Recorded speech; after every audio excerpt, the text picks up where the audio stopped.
Hello বন্ধুরা, আজকে আমি তোমাদের সাথে শেয়ার করব খাসির মাংসের রেসিপি। আমি মাংসটা ভালো করে ধুয়ে নিয়েছি, তারপর ম্যারিনেশন করার জন্য দিয়ে দেবো টক দই, আদা রসুন পেস্ট, হলুদ গুঁড়ো, লঙ্কার গুঁড়ো, তারপরে দিয়ে দেবো ধনে গুঁড়ো, জিরে গুঁড়ো, পেঁয়াজ কুচি ও কাঁচা তেল।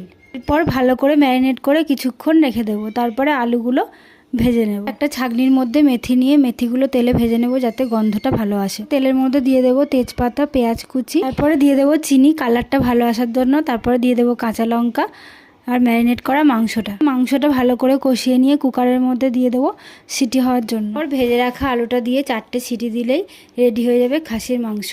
কুকারের ঢাকনা খুলে গরম মশলা আর ধনেপাতা ছড়িয়ে দেবো।